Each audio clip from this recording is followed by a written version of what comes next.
Greetings and welcome to another episode of Master Phil in Your Corner. This is episode 111, entitled Judgment. Is all judgment bad? Can it be avoided? And today we actually have a repeat offender here, Gene Zannetti, the lovely and talented Gene Zannetti from the Winning Mindset. We're going to get into his background a little bit, but prior to that, let us thank our sponsors.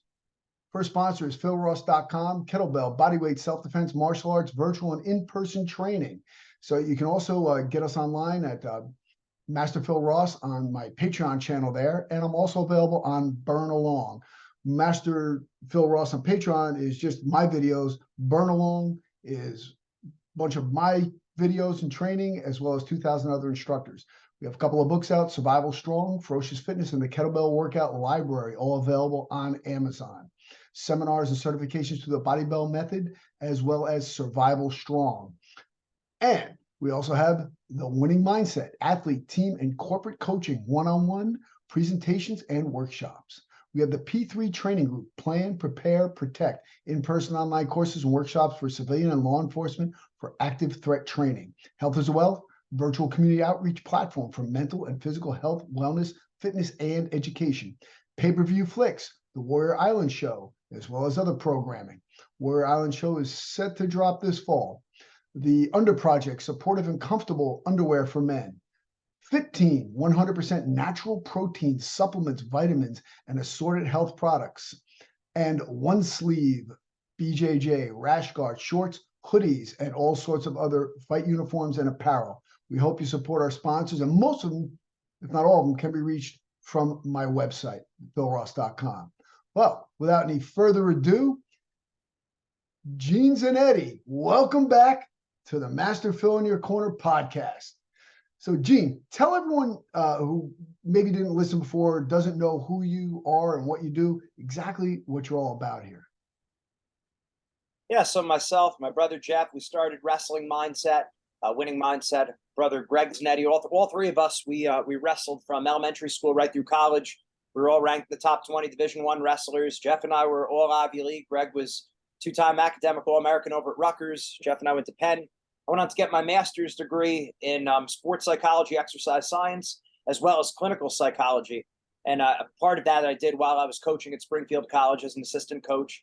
And really, we just know how mental sports are. I know how it was growing up competing, wrestling better in practice than competitions, just the consistency is up and down. And a lot of it's related to the mental and emotional stuff going on, and seeing it then as a coach and just seeing it throughout life, that this mental emotional stuff, a lot of times people look at it as the soft skills, but these are really the hard skills. I mean, the people who are the hardest and the toughest, they have these soft skills down, and it's never ending process, because confidence and motivation don't stay like this. They go up and down with different situations that happen, not only in sport, but life. So basically we wanted to put this together, Winning Mindset, being able to make mindset coaching, sports psychology specific to each sport, as well as businesses, and have people who've walked the walk, not just talk the talk, which is why you're one of our top mindset coaches. I mean, it's not just a matter of, oh, hey, here's a guy who's a counselor, a therapist, nothing wrong with that. That's great. You're a guy who's lived it. You've gone through it. So you know at a practical level, and wrestlers can relate. And I always felt that was really helpful, having someone who is relatable, where it doesn't feel as much like a doctor's office. Nothing wrong with that. That's great stuff. Absolutely great. But when we're talking mindset coaching for peak performance, middle school, high school kids, a lot of them, prefer to have like a former athlete who's right there helping with them. So that's why we started all of it. Yeah, no, it's great. You brought something up about being consistent. And things, I will tell you this, before I did my mindset training, I was consistently inconsistent. You go pin the guy who's second in the state, and then you lose to somebody you beat 10-1 like 2 months before. How does that happen? Right? Right. And if you could do it in practice, you could do it in a match. Right? If you could do it to someone, or how many times people say they had their best competition, they wrestled their best out of state. Well, it's not hard to see what's going on there. They don't know who the guy is. They don't care who he is. They wind up wrestling a little bit better, as opposed to when they're going up against their friends who they always go against at the club, right, or, someone who they've wrestled 5 or 6 times. It's tough. We all know what that's like mentally. Yes. And that's one of the toughest things to get over, is gosh, oh, I know this person, oh, this person's great, whatever. I have all these precognitions going in. Instead of focusing on your task at hand, you're focusing on all these extraneous things. And again, that's the difference between the predator and the prey mindset. And this all kind of ties in together with how you're judged. So it's such an encompassing word. Judgment. People are like, oh, don't judge me, don't judge this, don't. I mean, unfortunately, or fortunately, whatever the case is that we're judged constantly. If you have a job and you go there and you work, right? If you're doing good work, you're being judged, you're getting paid. If you're not doing good work, you're being judged and you're getting let go. You're being judged in a wrestling match. You're being judged every time you walk out the door. You go for an interview. If you come in with piercings and tattoos all over yourself and hair all over the place, I don't have to worry about that. But are you putting your best foot forward? Are you being judged? And what are you going to blame it on? You're going to blame it on your appearance? Well, maybe you should think about that. So and then of course the ultimate judge is our Almighty God. And we're all, at some point, we're going to be judged. So, I think we have to kind of accept that we're being judged and deal with it a little bit better. What do you think that psychology is behind the no judgment and the fear of judgment, and now all of a sudden it's a bad thing? Yeah, there's the psychology aspect of it, but I like how you touched on the metaphysics, and metaphysics are ultimate reality, right? Ontological truth, what is, and ultimately that's important. The great thing about reality is nobody should care about my opinion or anyone's opinion. It's indifferent to us. In fact, we're both sitting on the same side of the table, looking out at the truth, and our job is to conform ourselves to the truth. Now, there's nothing, people don't have any problem with this when it comes to the laws of mathematics or the fundamentals of certain skills, playing the piano, learning a martial art. There are certain fundamentals and basics, even though people might do things, different styles of playing instruments or different styles of competing, but there are some basics that we realize we need to conform ourselves to. Otherwise, we're not going to succeed. Like I said, laws of mathematics being like maybe the most extreme of that. Well, the moral law, really, what domain are we in? And we're talking about judging. We're in the domain of morals, right? And what are we doing? Should you judge or should you not judge? And it's an important question. And I like to taking it from the top. Where are people probably coming from? Most people, most of the time, at the general level, a lot of people look in the Bible and they see Jesus said at the Sermon of the Mount, "Judge not, lest ye be judged." Okay, what does that mean? What does that mean? That's an important question. So, what a lot of people do is they'll just look at this at face value and say, judge not. That's it. Jesus said it. That's what he meant. Well, that's again the beauty of the church and having 2,000 years of tradition to be taught. What exactly does this mean? So I was prepared for this. So I wanted to, because this is where most people are coming from. They're saying, well, we're hearing from timeless wisdom, don't judge, right? So I go to the commentary right here, and what I see here, judge not lest ye be judged. For with the judgment you pronounce, you will be judged, and the measure you give will be measured that you get. Okay, so when you look at the commentary here, this is Matthew 7, chapter 7, verses 1 through 6. And it says, Jesus' teachings on judgment is two-sided. He condemns judging others' faults. We are incapable of judging with fairness and accuracy since God alone knows the heart. But it says, however, number 2, Jesus commands us to exercise critical discernment, and examination is necessary to avoid profaning what is holy and embracing what is false. So, in other words, it's not carte blanche, never judge, never judge. And this is the difficulty when we take these verses. If we cherry pick verses out of context, what we start to see is like a very indifferent, pluralistic hippie Jesus, where, hey, everything's okay. I'm okay. You're okay. Everything's good. That was never what the church taught with that. So that's the difficulty with looking at that in isolation. So, and we hear a lot also, if you look in like the book of Proverbs in the Old Testament, which is certainly consistent with the New Testament, about the importance of having a good name, right? The importance of preserving our good name, right? So that would seem almost like, well, wait a minute, why? It almost seems like prey mindset. Like we shouldn't care what other people think about us. Well, no, it's both and. It's not either or, right? So yes, we don't want to be preoccupied with what other people think about us, other people's opinions looking good or looking bad, but it actually is an honorable thing to seek honorable ends and then to even accept honors that are bestowed upon us. It's funny that we talk about this today because I was literally reading Aristotle's Nicomachean Ethics with the commentary by St. Thomas Aquinas. Yeah. And this is 300 years BC, and talking about magnanimity. Magnanimity means striving for excellence in all things, especially great things. And what it's saying is we should seek honors of honorable men. And it doesn't mean catering to the elites in society. That's not what it's saying. But it's seeking honors among people who are virtuous. That's what Aristotle meant. He was saying that the great people were not necessarily the leaders, but people who have honor, people who have virtue. And being seen as a virtuous person in the eyes of virtuous people is a good thing. So there is something to be said for, we have to be aware we are being judged and we are judging other people. We might not be we shouldn't make an ultimate judgment about a person because we never know their circumstances and different things in their life. But we do need to be aware that people are constantly judging us, and it's not wrong to make judgments about other people. When we're teaching our kids, hey, we see this family doing this. Hey, we're not condemning them as people, but we don't want to do that. Right. It's going to be hard for a parent to parent without being able to look at other examples of different families and say, did you see what they did? We don't want to do that. Or you see what this family did? That was a good thing. We want to do that. It's not making a blanket judgment of the people in totality, but it is saying, hey, look at this. That's good. Look at that. That's not good. Or these people as a whole, hey, maybe we want to avoid these people or this group because it could hurt us or pull us in a different direction. Right. That's not judging them overall, but it's a safety and a protective thing. Yeah, I think that it's kind of a cop-out to say, don't judge me. Look, I don't know if you saw The Sound of Freedom. Did you see that movie yet? Not yet.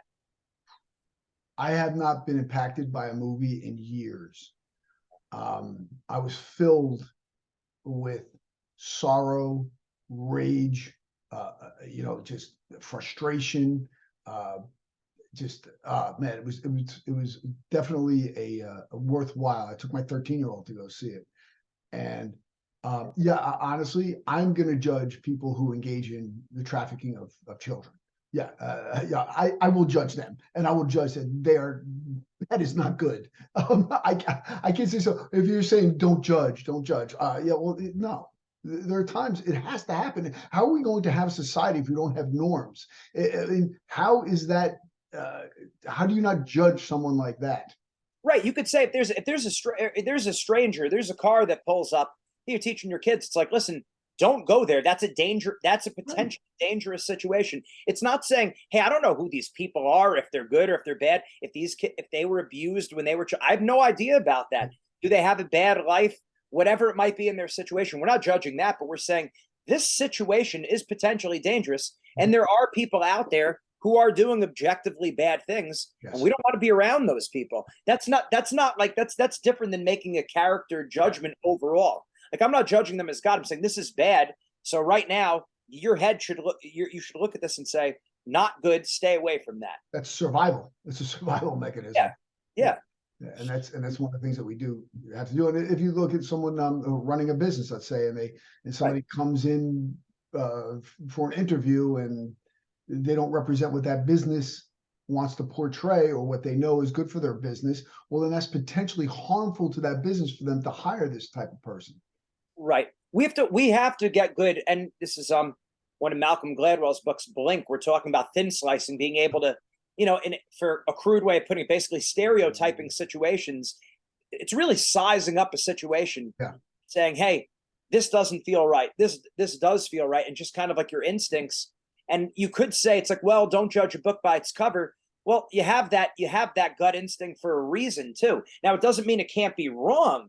And it's not saying it can't be improved, but you do have to trust that to some extent. Like you said, it is survival. It's just realizing that I'm not the infallible judge of everyone's character, and I can't 100% damn someone, but I could certainly say, danger, stay away from that. This could be bad. And there's people right now who do have objectively bad intentions, and that's a bad thing.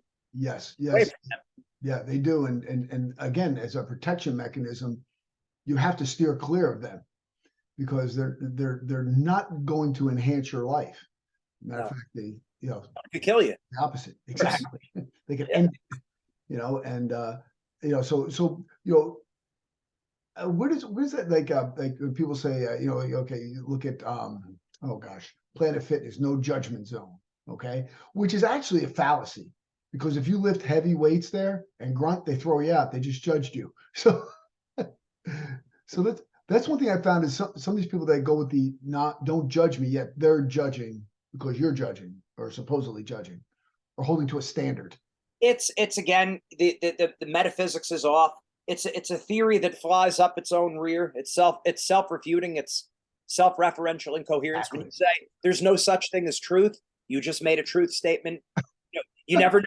You can't know anything for sure. Well, do you know that for sure? Well, don't be judgment. It's like, don't make a judgment. Well, you just made a judgment by saying that. Yeah. And it's like, well, don't legislate morality. What the heck else do you legislate if it's not morality? Like, what are you legislating? I mean, how, like, there's no, or I remember in one of my classes, in school, I remember learning with education, the professor saying basically, don't teach values in the classroom. And it's like, that's a value in and of itself. And, it just doesn't even make sense. And then what value, the better question would be, what are the values that we should be teaching? Because if you're going to say you should work hard, well, why? Who said that? That's a value judgment. That's a value. Right. So that's why the metaphysics is just off. And if you don't start with it, seems like, oh, well, that's all very like theoretical and abstract and philosophical. You better get your philosophy right, because that's what you're building the house upon. That's the foundation. And if you're starting with the logical fallacy, well, you're not built in anything solid. But that's what it is. That's what it is, society. You know what it is? The reality is they threw out, and Aristotle goes back to him with first principles. Yeah. And like these are things that are just, you can't refute them. We know them to be true. Like a thing cannot be and not be at the same time in the same respect, right? A is A, B is B. It has to be. And if it's not, that's why you could even say philosophy is there are certain things in philosophy that are more certain than mathematics. Because if two is not 2, then 2 and 2 ain't 4. Right. Well, that's the new math. Right. They're saying that 2 and 2 could be 5. The law of identity is a philosophical principle. 2 is 2. That means 2 is not 3, 2 is not 4, 2 is not 5. So the law of identity is more solid and more sure than mathematics is. It's in fact built upon the law of identity, which is philosophy. So you have to know that. You have to be aware of that. And so with first principles, you say, and one of the axioms is, don't debate someone who throws away the principles. In other words, people don't go by the first principles. You can't debate them. Don't even have a discussion with them, because it's a waste of time. What we see in our society is new first principles that have been inserted and on very shaky ground. So it's like, don't judge. That's not taken from any kind of logical foundation. That's just asserted as a first principle that you must accept as fact. It's a new first principle. Or when they say, as long as you're happy, right? As long as you're happy, again, or we don't want to offend anyone. Phil, we're nice guys. We try to be nice, but we're not trying to offend people. But just if you speak the truth, and now all of a sudden, boom, that someone judged. It's not don't be offensive. It's don't let anyone even judge what you say as offensive. And that's, again, asserted as a first principle that you must adhere to, or you're a bad person. That's philosophy. It's bad philosophy. It is. And if you look at something, and let's take this to something just hit me right when you're talking about this. When you're speaking truth, okay? Because someone can be nice or someone can be kind, okay? Now, is it nice if your kid wants to stay up at night? Kid wants to stay up, doesn't want to do their homework, whatever. Well, is it nice that you let them get away with it? Well, you're being nice, you're letting them do it. But are you kind by not telling them the truth and saying, hey, you need to go to bed on time, you need to get your schoolwork done, you need to get up in the morning? Which one is it? So being kind is not necessarily being nice, but because you're telling a truth. And this, I think there's a little bit of a disconnect here. And the thing that another thing that you brought up, and that you're very learned in the methods of psychology, is that when engaged in a conversation, discussion, debate, whatever it is, with someone who is just basing on emotion and not logic, yeah, okay, walk away. But sometimes what if you can't walk away? We have people who are leaders who are making these decisions based on emotion and illogic, and we're having to live by this. How do we deal with that? The best thing to do is somehow the reductio ad absurdum, which is you have to reduce what they're saying to the absurd. You have to show them that they're being that what they're saying is going to their premises, their first principles are going to lead to absurd conclusions. Now you can either say that to them directly. You and I, we're martial arts, wrestling. It's like just tell them. Just friggin' tell them. Just let them know this is what it is. It's like, why are we going to BS around? Why are we going to beat around the bush? Just tell them. But the better way to do it, and I could be a lot better at this, is asking questions. Asking questions of them that will lead them. And this is where the Socratic method actually comes in. And this is where it's really useful. The Socratic method isn't necessarily the best for determining absolute truth, but it's great for getting other people to realize that, hey, what I'm saying doesn't quite make sense, right? And if you look in the Bible, Jesus did this all the time. He would ask the questions, and then what happens? They would look bad. And even this at a practical level. You watch a courtroom case, you put anyone on the stand, and a lawyer will make them look like an idiot because basically whoever asks the questions, it's perceived that the power dynamic, the person who asks the question seems to be in the driver's seat. Yes. So as far as appearing calm, cool, and collected, but as well as just being genuinely curious, asking them, well, what about what about this? And is this, what do you mean by this? Simply asking the question, what do you mean by that? If they say no judgment, what do you mean by that? Yeah. Just asking, what do you mean by that? I'm not putting it on you. And then in the next question would be, how did you come to that conclusion? Yeah. So get them to start putting their chips on the table, as opposed to sometimes what we do with our mentality is we put our chips on the table, and no one necessarily asked us to put our chips on the table. Yes. They're the ones we know don't make sense. Let them volunteer information. And then what a lot of times you find is when a lot of these liberals, they put their chips on the table, they don't really, and again, I was there before too, so I'm not pointing the finger. I was back there in college too.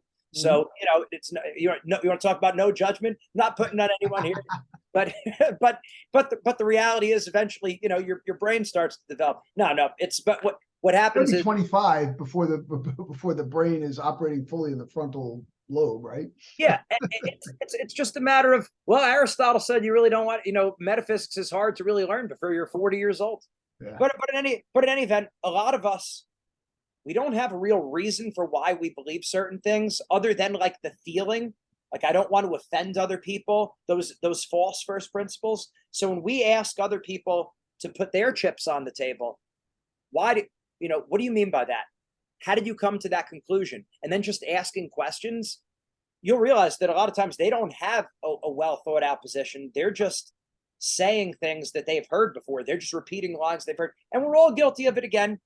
Not picking on liberals or anyone else, because before we know something, a lot of times we hear someone say something, oh, that sounded good, I'm going to use that when I talk to someone. And we do that. But a lot of us haven't really thought out a lot of those things. So get them to put their chips on the table. Asking questions is always the most non-threatening, and it keeps you out of it. You're just asking questions.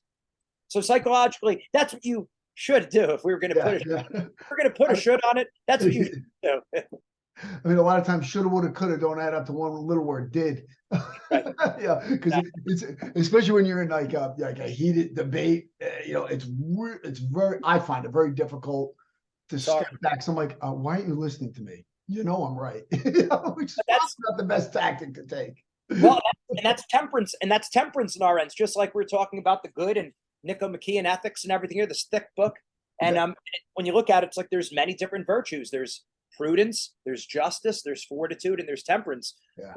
We might be really good on like the fortitude dive in. Well, there's temperance also, self-restraint. So in other words, we're all working on something. So if you want to talk about not judging, everyone's got their own cross, and it's all built specifically for us. So, even the people who might, even if you're closer to truth than someone is, you're still working on something else, and so am I. So no one has to feel judged in that sense. Like, we're all in this together. Nobody's perfect. No. And I tell you, look, I hold a pencil. I said, nobody's perfect. So what's on the other end of this pencil? An eraser. Why? Because we make mistakes. See, mine is down pretty much. I've made a lot of them. So Right.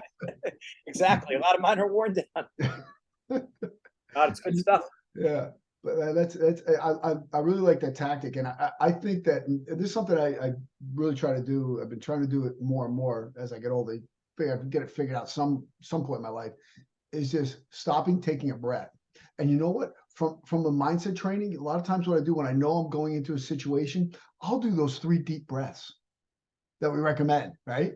I'll tell you that it's amazing how much it helps. It's amazing. Just do 3 of those, man. It just pulls me down.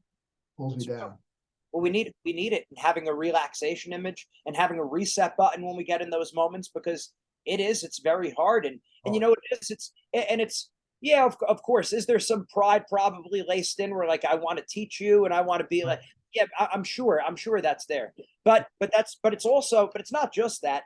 It's also like, hey, I see you're going down the wrong road. I don't want you to make that mistake. This is hurting you. This is killing you.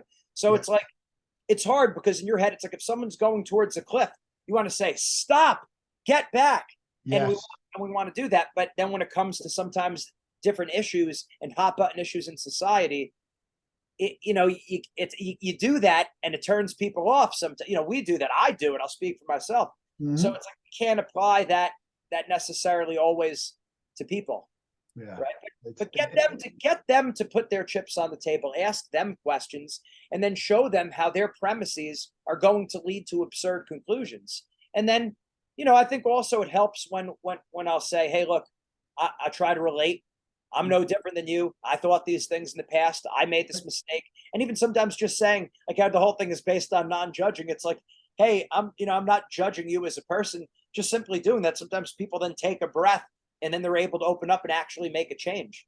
Yeah. So you're still judging in at the micro, but not at the macro. Yeah. Like, you're not judging their soul, but you are still judging. You know what I mean? You're still judging action. You're judging just an aspect or an action as opposed to a whole entity. Yeah. Cool.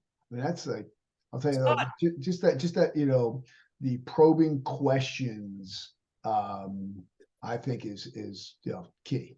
Just taking a step back, and it's very, very difficult, especially like when you have a strong personality, not to just put it forth. And it's like, dude, I study this stuff. I've lived it. I know what I'm talking about.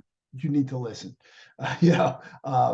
It's and the funny thing is, the closer you are with the person, the harder it is to pull back, right? I mean, I'm great with people outside of my house. Right. But all the more important for us to practice our temperance, because those are the people we're around the most. It is very, very hard, because it seems like, I don't know, maybe because we're holding them to the standards that we hold ourselves. It's a lot. It's difficult. Well, also because you figure that they're going to, heed your example, and you love them. And the other thing is, and you want the best for them.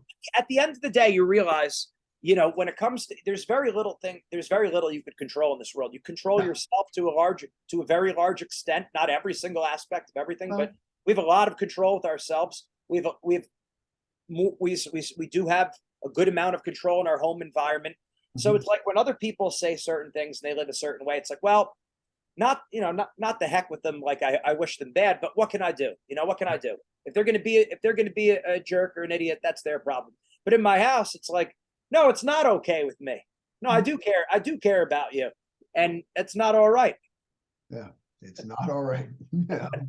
I had a little bit of meditation today. Went out by my frog in the back. The frog came back, Jorge. So I went out there by the pond and meditated today. That was great. Just 15 minutes. I'll tell you, that helps a lot, though. Yeah, clarity. Yeah, mental prayer, just sitting quietly, and that's one of the hardest things for me, and for a spiritual development. I know it's like, my spiritual director, my priest friend, Father Bob, it's like, doesn't ask much from me. 10 minutes a day, just sit quietly with God, say nothing, Say nothing, just sit and let him act on and let God act on you. And it's the hardest thing. And most days I don't do it, regrettably. Hopefully this gives me a little bit more of a motivation to do this, saying this on the air. But it's hard because you feel like you're doing nothing, but you're doing a lot. Oh yeah. I just did it 10, 15 minutes. And it's because, in church last week, the father was talking about doing your meditation. I'm like, I think I really need to. And I just let my mind just go blank. Like 10, 15 minutes, which you're oriented towards God, but you're not thinking about anything directly. No. And you're just let him act on you. Yeah. So it's important. And I could feel a tangible difference. Not that it's all about feelings, but I definitely do feel at a natural level, a tangible difference when I'm doing it versus when I'm not. You're just more level. I'm more relaxed. Oh, and yeah. it's like doesn't take that long. No, but, it doesn't. If we got to control, I got to have my hands on it. I got to do. I got to say. And it's like, listen, let the master work, for heaven's sake. Yeah, exactly. They got a little more experience, a little more knowledge than we do down here. So, oh, that's great. That's great. Hey, Gene, do you have anything to leave the audience with? Anything we're working on?